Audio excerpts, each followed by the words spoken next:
আসসালামু আলাইকুম ৰাইজ, আপোনালোক সকলোকে মোৰ ইউটিউব চেনেল আনিছা ব্লগ আছামলৈ স্বাগতম জনাইছোঁ। আজিৰ ৰেচিপি ৰঙালাওৰ গুটিৰ চাটনি।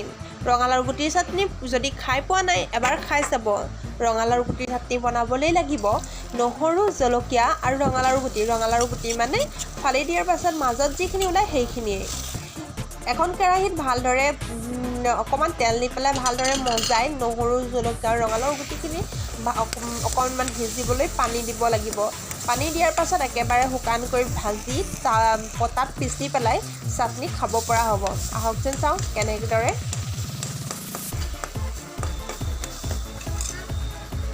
ৰেচিপিটো যদি ভাল লাগে আপোনালোকৰ তেনেহ'লে লাইক, কমেণ্ট আৰু শ্বেয়াৰ কৰিবলৈ নাপাহৰিব। লগতে চেনেলটো ছাবস্ক্ৰাইব কৰি দিব।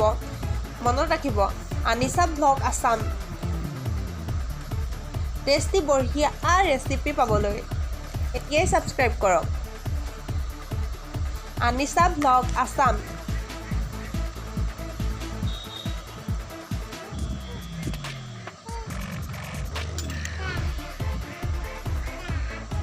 Please follow'. Thank U.